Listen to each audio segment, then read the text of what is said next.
So, do you know what the Turing test is? Yeah, I know what the Turing test is.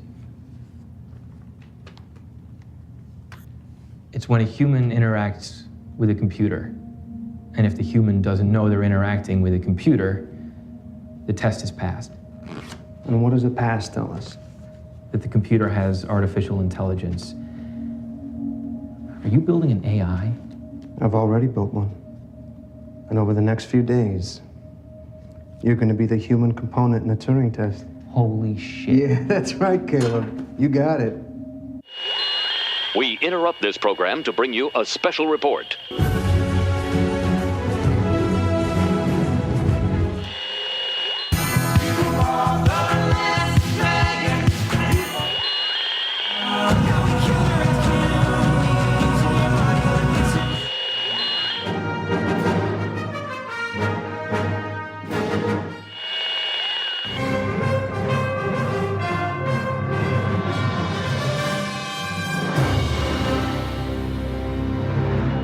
This is Cheapseat Reviews.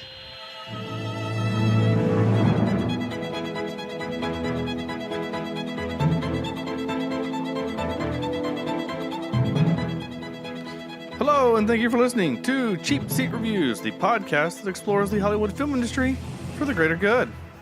Greater good. This is episode 219.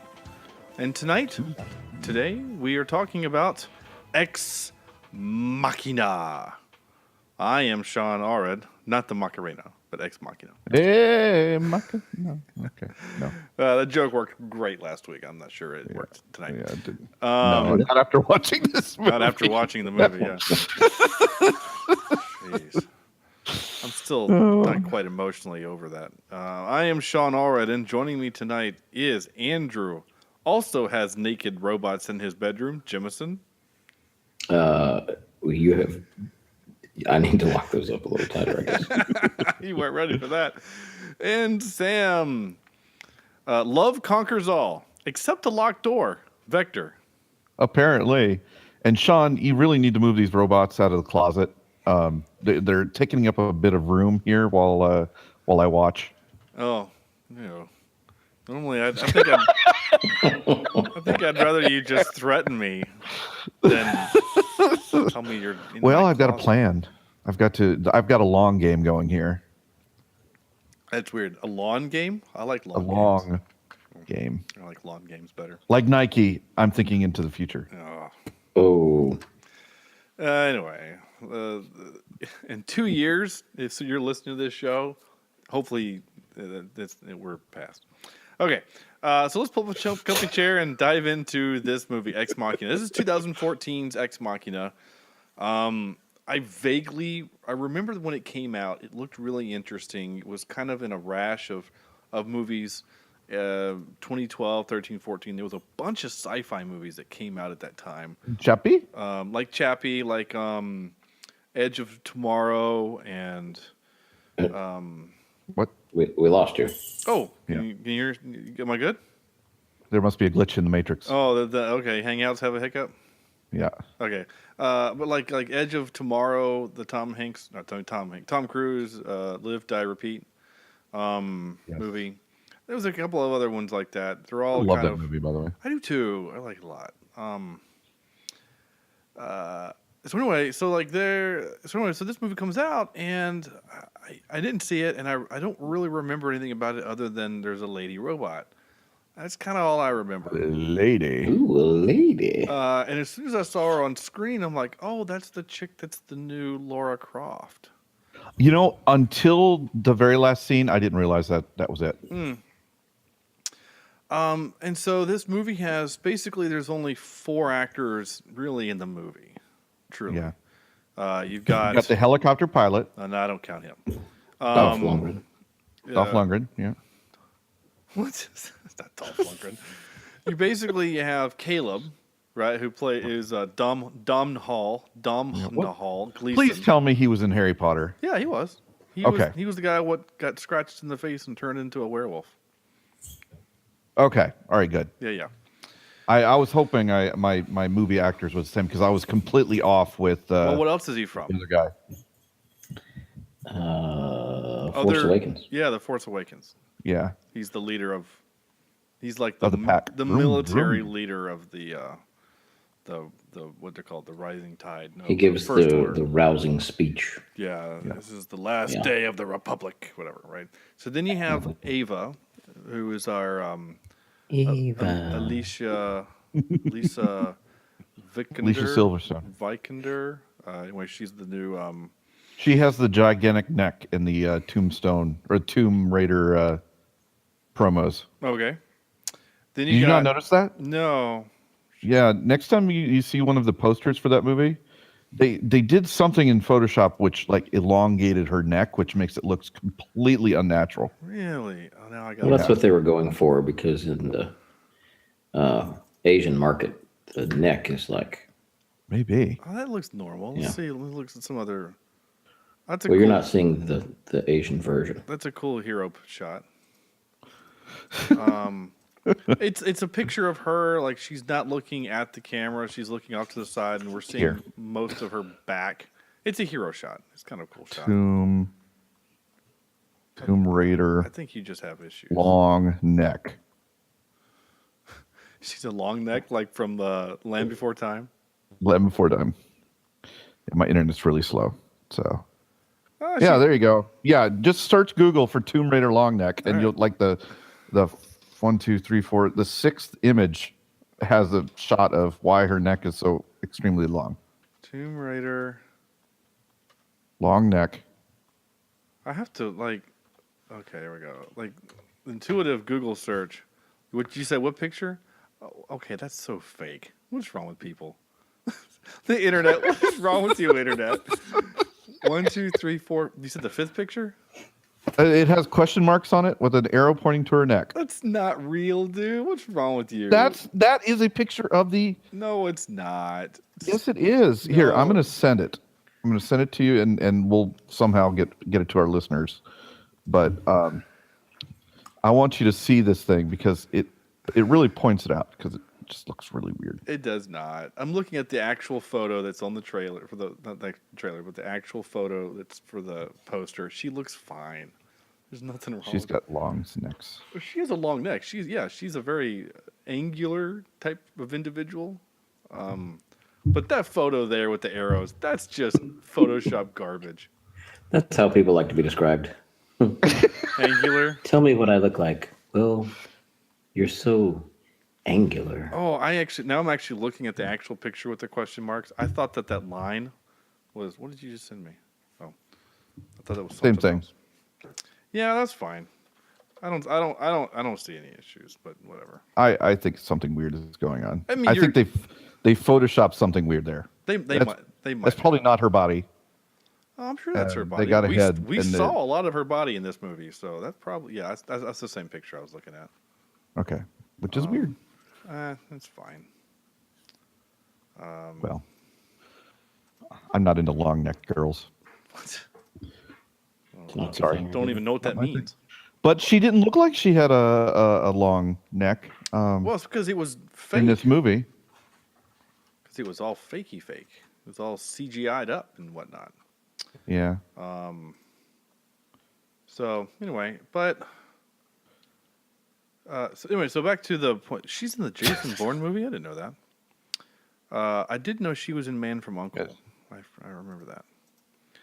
She's selling neckwear to people on the street. Is that what she's doing? Yeah, yeah, She's yes, of wearing. course. Here, get these long necklaces and. Oh, I'm looking for. I'm scrolling through the pictures in Ex Machina of any pictures of her in a similar type shot. yeah. And It as doesn't. as I'm looking at them, I think you're right. There might be some weird Photoshop stuff happening because Right? She just looks like a normal. She looks like a normal person. Yeah, I think you might be right. There is some kind of weird Photoshop thing happening. Maybe they're trying to make the hero pose more hero-y. Yeah. If we give her it's a not long- her. I No, know no, it's not her. it's not 'cause her, She's yeah. a very attractive person. Oh yeah, she's beautiful. But it is. You're there's not something wrong. There is a little weirdness happening. Anyway, now that we've cleared that up, let's talk about the most depressing movie we've watched in 2 years. A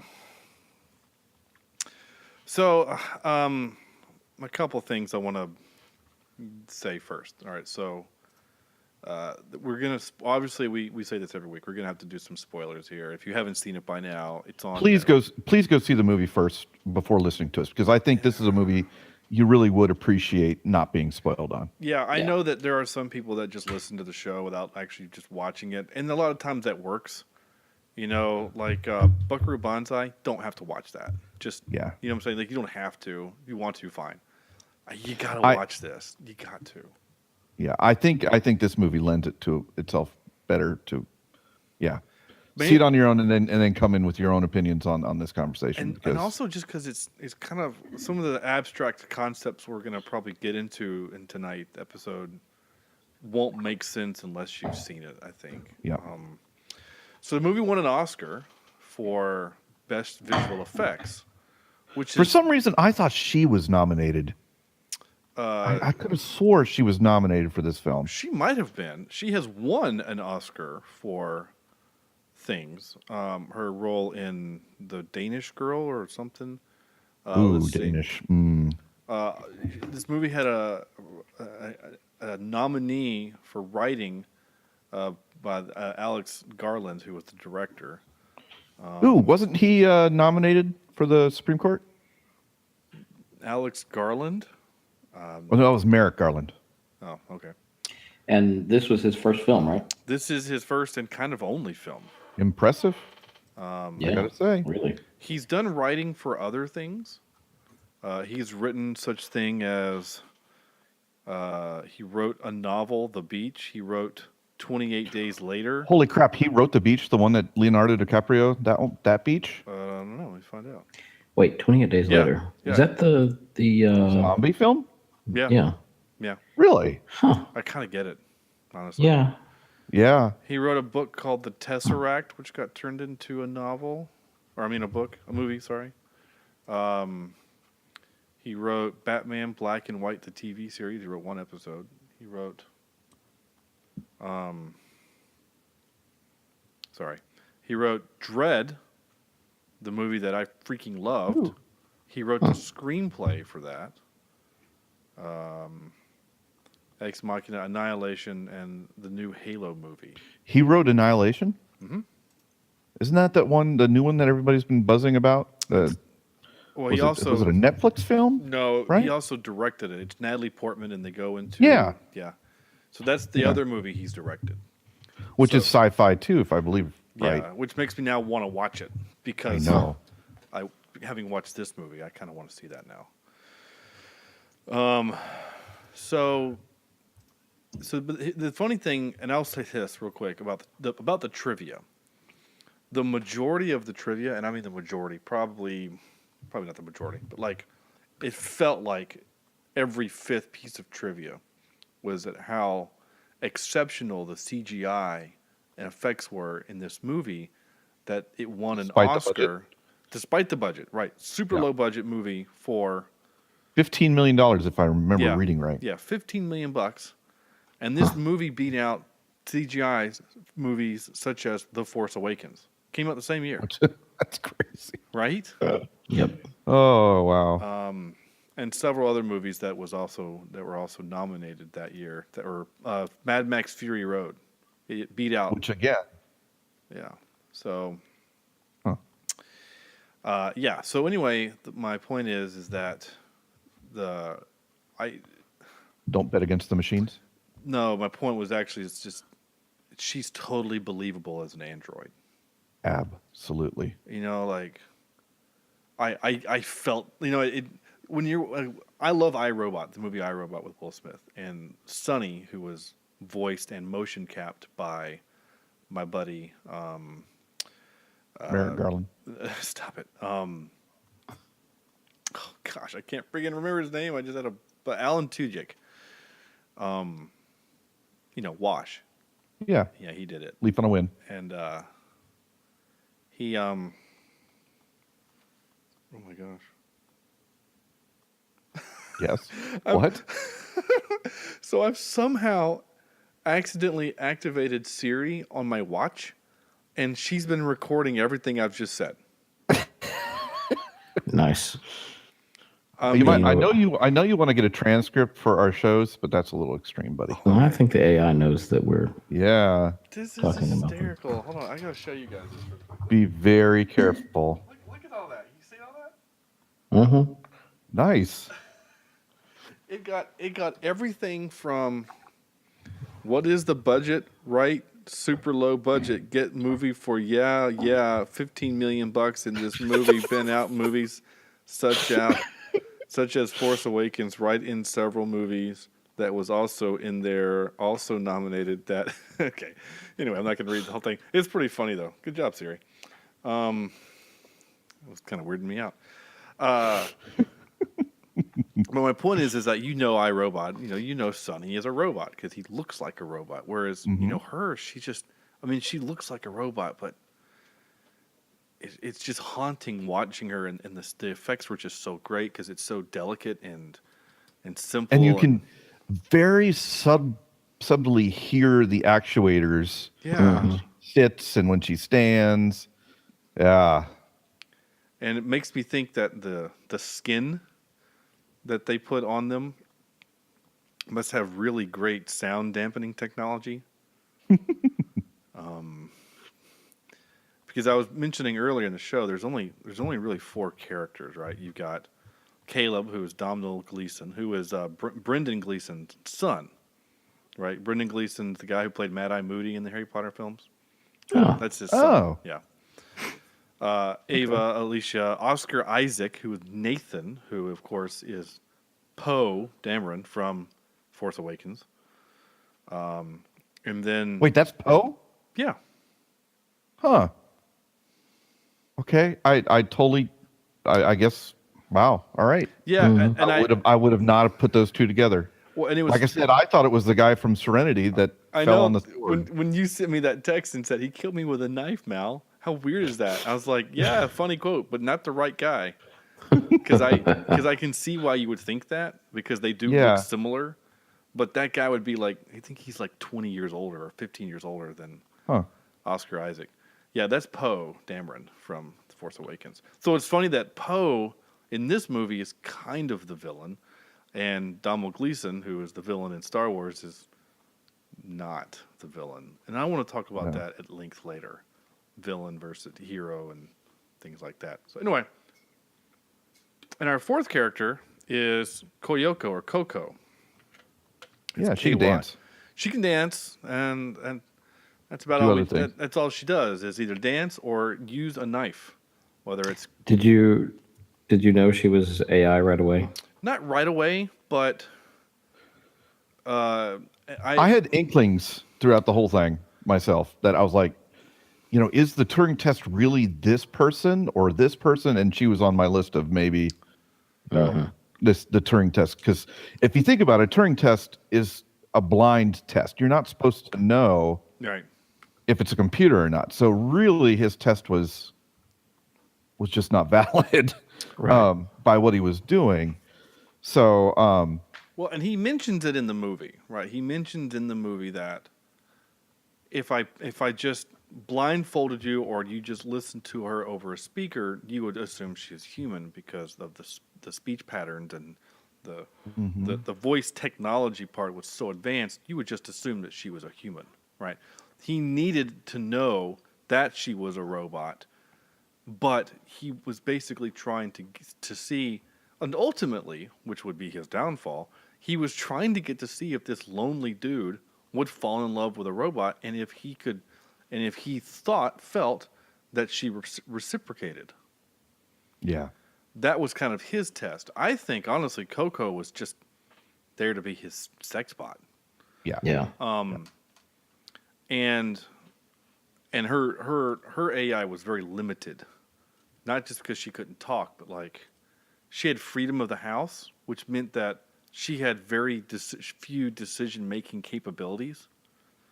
And I think at the end of the movie, I'm kind of giving some stuff away here early in the show, but I think Ava kind of reprogrammed her.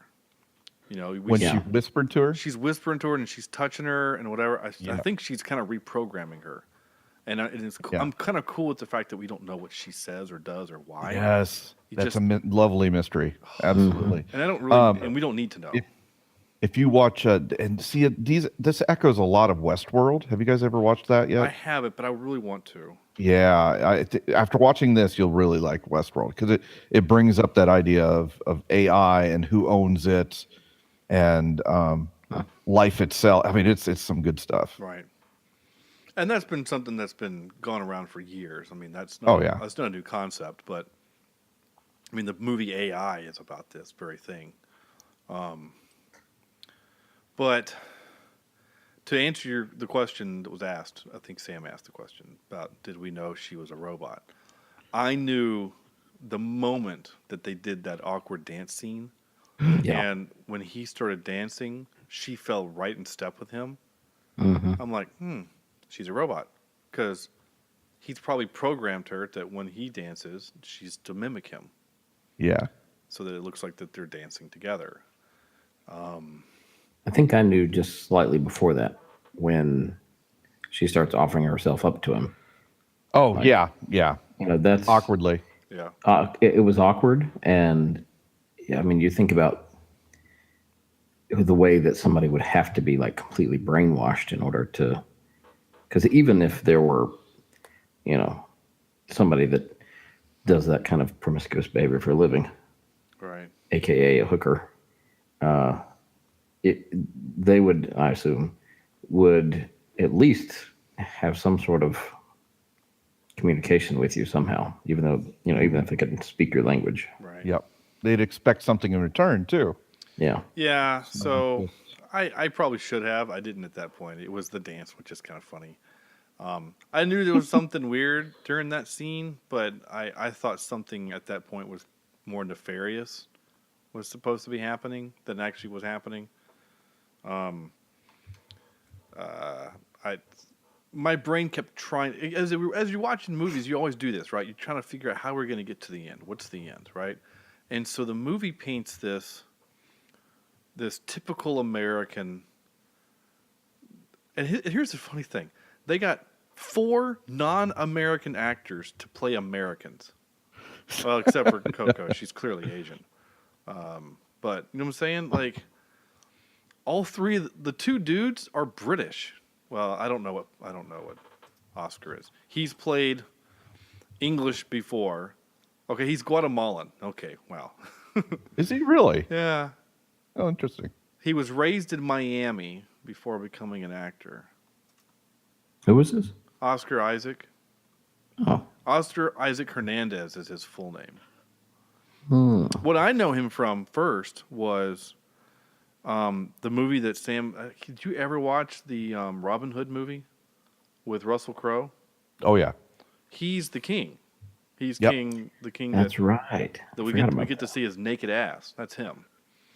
Hmm. And so you got a dude who's from Guatemala playing an American.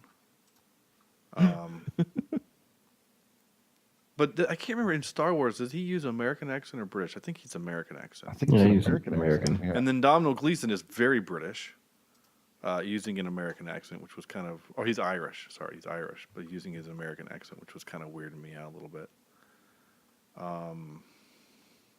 So, anyway. What was my point? I don't remember what my point was. Anyway. Oh, no.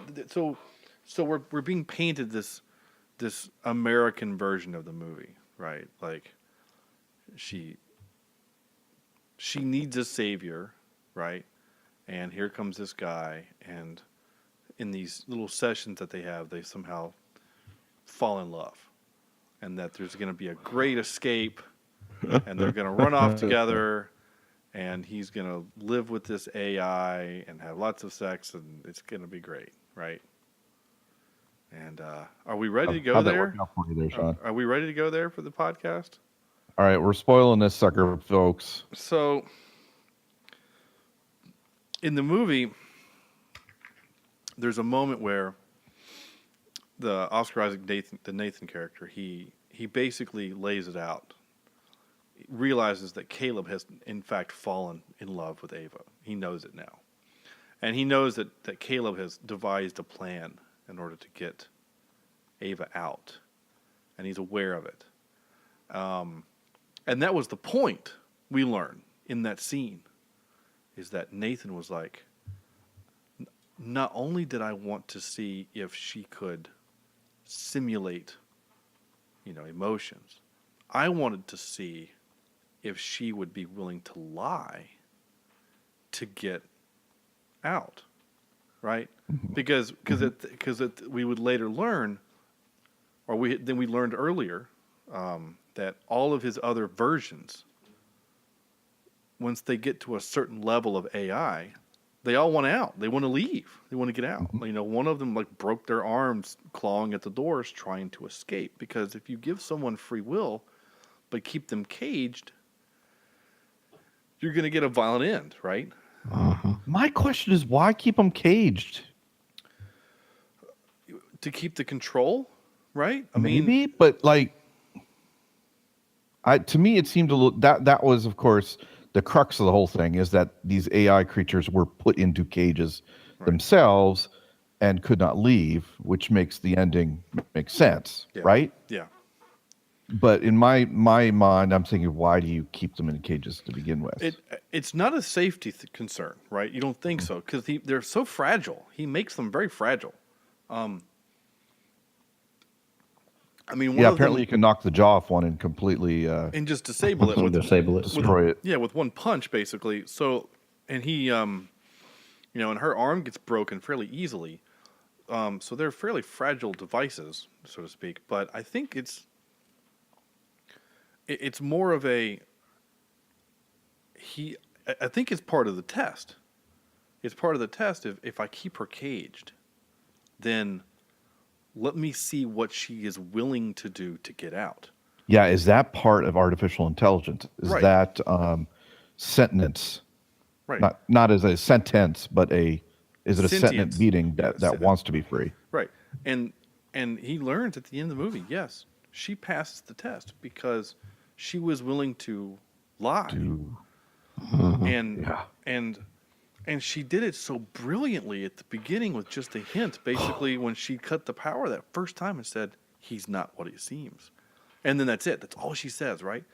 All she has to do is plant the seed of doubt. So that when he acts like an asshole, which he does the whole movie, right? He's the trope of the eccentric, super smart billionaire asshole, right? Like, Tony Stark is that thing, but we find it funny because of his mannerisms, right? And ultimately, his goal is to save. For the good. It's for the good to save humanity. We don't know his ultimate goal here, other than just to do it, right? To be the first guy to do it, because he says it's eventually going to happen. But because he's an asshole, and she keeps saying things like, he's not what he seems. He's a liar, and then, all these other little moments that happen. You're like, oh yeah, he's a bad guy. He's a mean guy. He's Dr. Frankenstein, and he's like, and then so that kind of leads me to my, is he the villain? He's not really a villain in this. He's just, again, he's an asshole, but he's not a bad guy. Right? Or am I wrong? No, you're entirely right. It's hard to describe. He had to be what he was in order for us to get us to the point of cheering for pulling one over on him. Right, for Caleb. I mean, I'm not gonna lie. The scene when Caleb explains his part of the plan that he was gonna that he already did it, but then he already did it. Yeah, I was like, yeah. Right, you have that moment. You're like, sweet. The little nerd actually had a clever idea. He was very clever. I like people that are clever. And you know what though?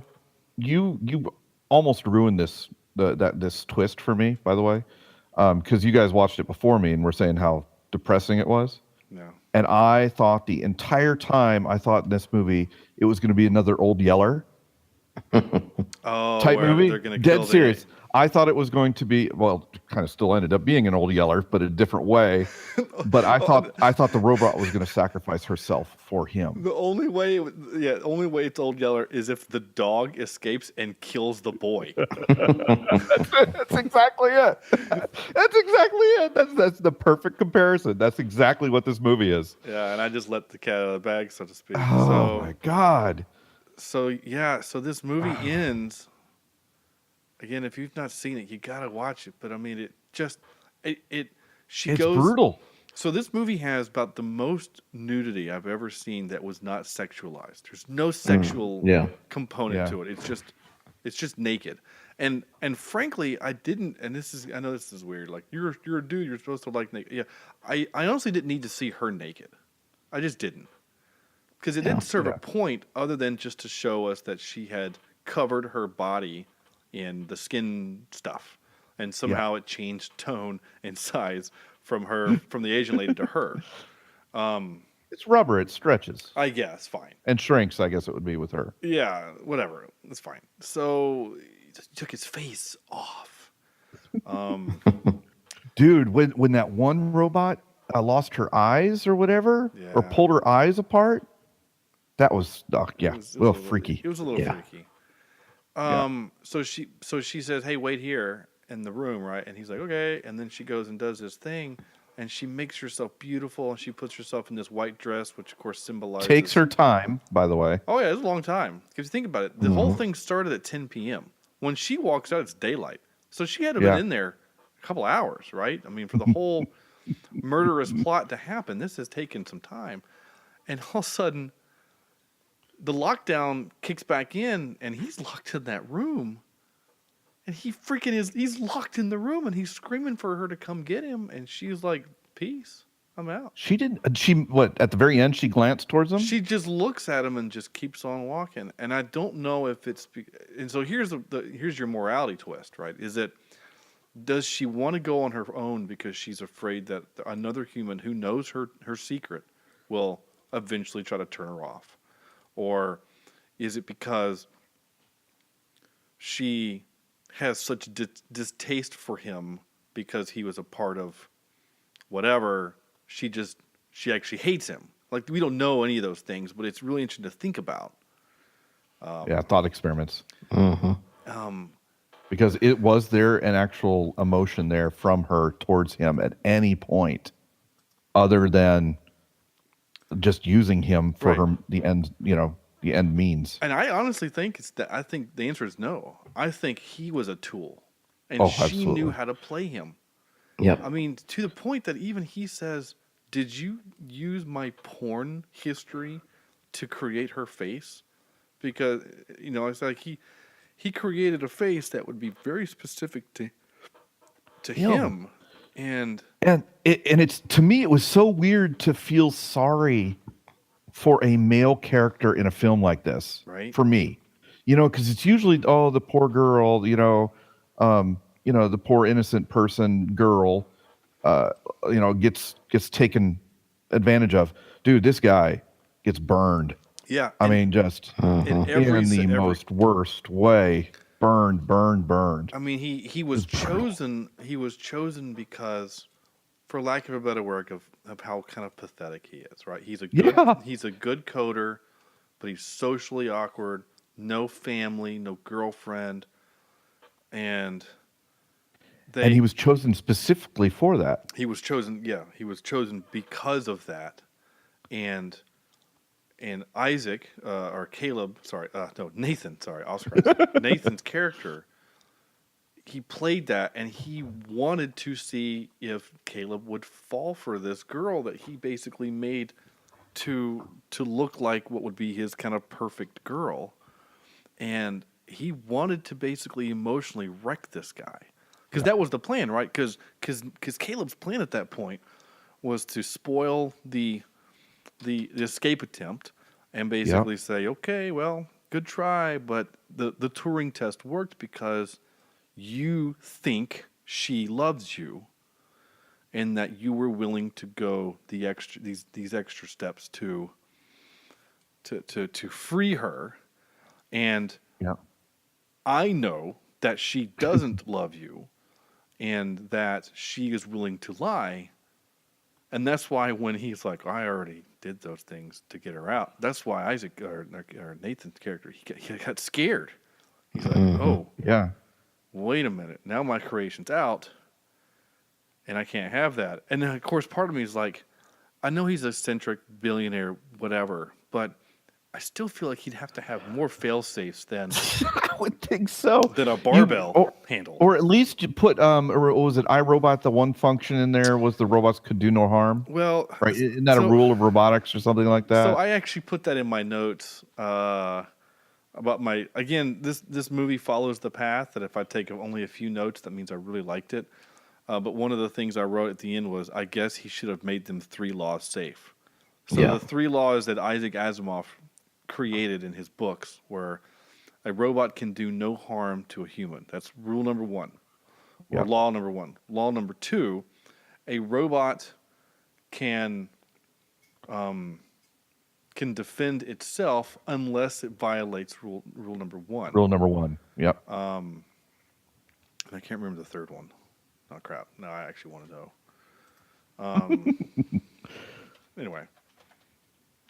But especially after he saw some of the violent tendencies of previous iterations, I would have thought he would have been smarter than that. A robot may not injure a human being or, through inaction, allow a human being to come to harm. A robot must obey an order. That's it. It must obey an order given to it by human beings unless it conflicts with the first law, and then a robot must protect its own existence as long as it does not conflict with the first or second law. So those are the 3 laws of robotics.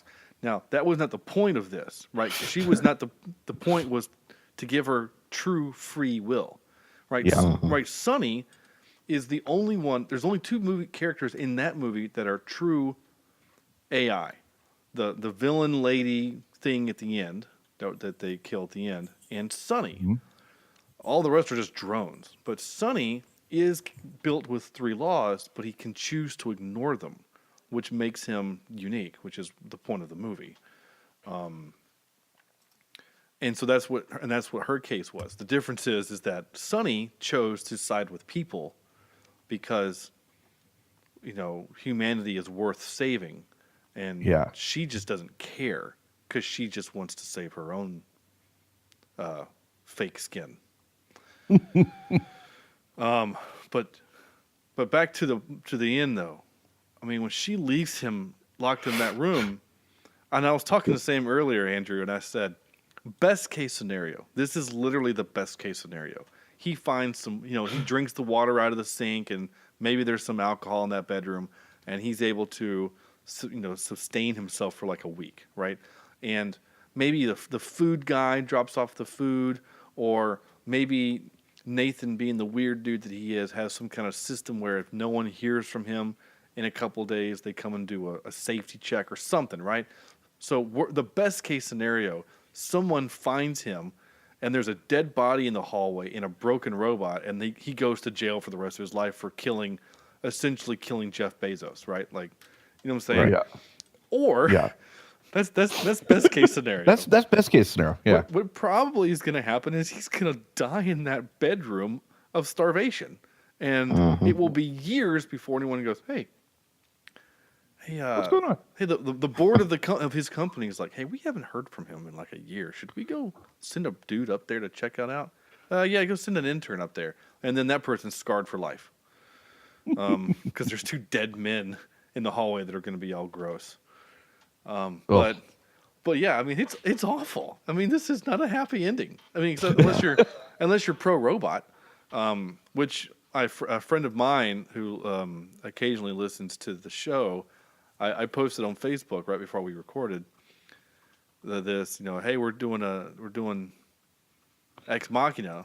What do you guys think? And she writes, that lady. I said, what is the moral lesson here? And she says that lady robots should run the world. And I said, even the murderous ones. Not saying that there's any in this movie. And then she says, especially the murderous ones. And then that's what I wrote back. I'm a little scared. I'm glad you live 3 hours away. So anyway. Yeah, so there you go. Facebook.com/Cheapseat Reviews, and you can comment on our stuff. I didn't take many notes. I did say it was a weird first prize to go to an isolated house in the woods. It kind of so the score of the movie, and the lighting and the camera angles and the awkward pauses between dialogue. This movie is shown to us, presented like a horror flick. Oh, absolutely. You know, like when the lights go red the first time, I half expected a zombie to walk in and try to kill him. And you know what I'm saying? Like, it had that kind of feel. I know there wasn't going to be a zombie. Zombies and robots, that's too much. But it felt like, you know what I'm saying? Like, it felt very... Felt appropriate. Yeah. For that to happen. Yeah. I wrote it 24 minutes into the movie. The movie is doing a very good job in making me not trust Poe. Or I guess Nathan. Yeah. My next line is, God, Nathan is a douche. I then wrote, really interesting to see a robot nervous that's not C-3PO. Because when she was putting clothes on for the first time and hair, she was acting really nervous, like like his opinion of her mattered. And again, it was all part of the act. Once again, a freaking show. Well, here's the thing too. Like, and again, this is where the movie does a thing that I don't like movies that do. When she's not on camera, she's acting nervous, but she shouldn't, right? Yeah. You know what I'm saying? It's the Hans situation. Yeah, it is. But whatever, it's fine. I then wrote, I feel like the Asian lady can speak English, and then I wrote, do we think Coco is a robot too? Yep, I was right. I also like the edit when she asks him, do you want to be with me? And then the movie cuts. And we don't get to actually hear his answer. We know the answer. Yeah. And I think that's what, for her, confirmed the plan, right? Like, once she realized that she had him, right? Because, like, this is how sneaky she was, how calculated she was. Is even when she knows that he can watch her on the cameras in his bedroom. She even takes her clothes off in a sexy way. You know what I'm saying? Like, Yeah. And we're shown that, like, that's a visual, like, there's a physical response to that for him, right? I mean, the camera all but showed us his boner. You know what I'm saying? Like, no, you're right. Entirely right. And I don't know. Part of me felt like she knew he was watching, and like she's doing very calculated things while he was watching. You know, like, I don't know. So anyway, the music makes me feel like this is a horror film. And then I wrote, yeah, wow, they're fragile. I already mentioned that. And I said, holy shit, she left him. She freaking used him and left him to die in the house. That's my last note. Yeah. Yeah, I think I texted you guys exactly when that moment happened. Like, the comment morning. in our group chat, I can't repeat Yeah. on air without having to bleep out stuff. But Yeah. basically, Andrew says yesterday, hey, I can't remember what the movie is. It's Tuesday, which means I don't remember what the movie is we're watching. I said, we're watching Ex Machina. It's on Netflix. And then 3 hours later, I write, what a mind F. And then Andrew says, I just finished it, and then gave a fun gif. And then Sam texts me and goes, holy shit, this movie is depressing. So, because we've, us regular Joes have been there too. You know, we've had those ex-girlfriends or the girls that we liked and never got any reciprocated feelings and things like that. So you really do feel for this guy who's going to starve to death in the middle of nowhere with no family looking for him and no real social life to even bother looking for him. Right. And then, so that's brutal. That is just flippin' brutal. Here's another thing I kind of thought about, and the trivia kind of triggered something for me is that there's an interesting dynamic happening that this awkward dude, right, around women, probably normal women, is sitting every time we have sessions with him, right? It always says session 1, session 2, all the way through 7, which we're going to talk about session 7 in a second. up to 6, he's sitting down, very calm. You notice that she's almost always pacing. Yep. Like she's ready to get out. And it made me think also that like at a zoo, you know how you see animals like pacing back and forth, like looking out. It's kind of like that, right? And it kind of makes you think that from the moment we meet her, she's calculating, how can I get out of here?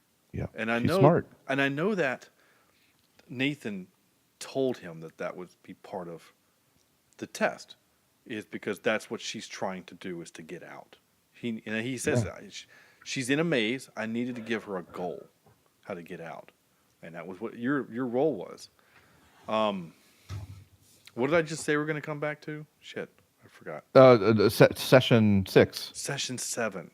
or 7. Sorry. So sessions 1 through 5 are fairly normal. He's sitting down in his chair, they're talking, asking questions. Session 6 is when shit gets real, and he literally just stands there and says, I'm waiting. She turns off the power, and then he tells her what kind of the plan's going to be, right? And then we have the stabby scene, right? And like that scene has happened, right? She stabbed But it's almost like slow motion. Well, it's It very happens. It's just methodical. like, It's mechanical. what the? Yeah. You know, there's Oh. she just does it, right? Because she's a robot, there's no force needed, there's no emotion, it's just It slides right in. slides right in. She stabs him in the back and then pulls it out and then stabs him right in the gut. Or maybe the other girl did. I think the other girl did, right? Yeah, the other girl, Ava did. Ava stabbed him in the front. And as he Yeah. walks off, he says, well, that was interesting, and then dies. Right? So then she looks at Caleb and says, wait there. And then we have session 7. And then it makes you think, wait a minute. Were the sessions, all 1 through 6, the sessions were presented as he is testing her. And now, session 7, again, she's now locked him in the cage, and her other master is dead. And now we have session 7. She's testing him, and she now knows the outcome. She knows, in fact, that he loved her, and that's why he's screaming to get out. And she's like, okay, now I know that I can manipulate people. Yeah. Maybe that was her test. Because She begins to take over the world. Oh my gosh, and that's how the Matrix starts. Yep. The only tropes I wrote was the brilliant tech mogul and creator is killed by creation. So your Frankenstein trope. So anything else we want to talk about this movie before I do clips? Oh, go see it, please. Yep. If you haven't watched it, it's worth the watch. Yeah, and it's This not is one of long. those. This is one of those movies that this is the reason why I love doing this podcast, is because it forces me to watch movies like this, And it makes all the crap worth it. yeah. And I'm going to be honest, I did not want to watch it. Like, I thought when I saw it originally, I thought, oh, that might be cool. And I started watching it, and I thought, I'm not in the mood. I'm tired. I don't want to watch this. And from like almost 5 minutes in the movie, I was hooked, and I couldn't stop watching. Yeah. Yeah. I didn't capture. I quote unquote did not watch this at work. But if I did watch it at work, I didn't get a whole lot of work done. Yeah, this is not a watched it. background kind of movie. Yeah. Next week, yes, but not this week. And yeah, you're right, Sam. This podcast has awarded us the advantage of being able to watch some really good movies. I didn't want to 4 years ago when you and I came up with the idea to do this show. It was never the intention to just do shit films so we could laugh. Yeah. We wanted to do some real thought-provoking, some good stuff too. I mean, it's fun to laugh at Buckaroo Banzai in a stupid truck and Christopher Lloyd yelling dumb stuff. But also we want to do, some quality stuff, and we're going to get some good quality stuff too again, just again not next week, because frankly, I said we needed a break. Yeah. Because yeah, we just needed a break. Anyway, why can't I find it? That's what she said. I can't find all of the clips I just did of Buckaroo Banzai. I can't find. Oh, damn. Whatever. I was going to play the scene where he yelled. That's all. I was going to play that clip because it's funny. Screw him and the horse he rode in on. That's all I was going to say. All right, so here's again, I only captured 4 quotes plus the intro because, well, frankly, the dialogue is great in this movie. It's just not worthy of recording and listening back to because it's not funny. There's only one joke in the whole movie, seriously, and I captured it. But it's not even a chuckle. It's more like a wait, was he joking? I'm not sure because he's kind of crazy, So we'll get to that one in a second. But here's the first one, and I enjoyed it because again, I enjoyed the dialogue. Here we go. It's about 30 seconds long. Oh man, she's fascinating. When you talk to her, you're just through the looking glass. Through the looking glass. Wow. You're good with words, Caleb. You're quotable. Actually, that's someone else's quote. I wrote down that other line you came up with. The one about how if I've invented a machine with consciousness, I'm not a man, I'm God.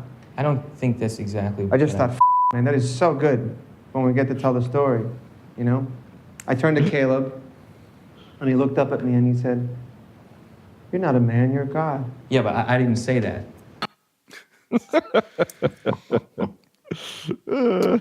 And I chuckle at that line now, but in the moment, I wasn't laughing. I was like, So No, I creepy. wasn't either. yeah, He's right. so creepy. Yeah, because I'm like, God, this guy, does he actually listen to other people? Like, can he actually hear other people other than, this is the only joke in the movie. Can't just get him to come back. No, it's too much classified stuff here, so after the job was done, I just had them all killed.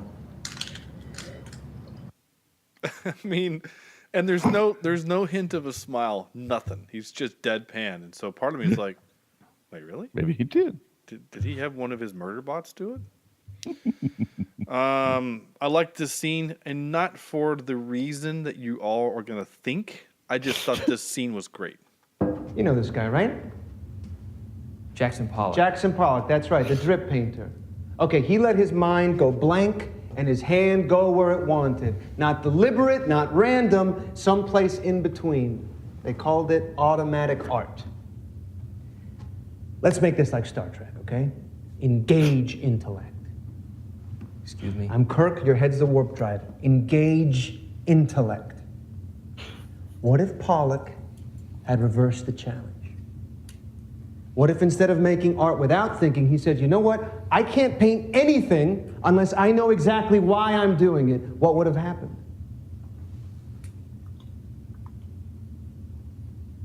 He never would have made a single mark. Yes, you see, there's my guy. There's my buddy who thinks before he opens his mouth. There. Okay, I didn't just capture it because he mentioned Star Trek. I just love the scene. I love the idea that the AI is like a Jackson Pollock painting. That it has to be random, but not just random, but it has to be unintentional. Like her thought can't be programmed. It has to be creative, and I just thought it was a cool scene. And yes, and the reason why he even mentioned the whole movie is filled with symbolism, and the trivia is filled with it. Like the reason the reason why this such and such painting is in it is because this painting means this and that and whatever. And all of the quotes that he uses, the Oppenheimer quote, the Alice through the Looking Glass quote, like they all mean something on a really deep level. Yep. That's actually farther deep than I was really kind of willing to go. But, to the Greek tragedy masks on the wall, yeah. That turned into her face, basically. Which is where the name of the movie comes from, which I'll read in the trivia here in a second.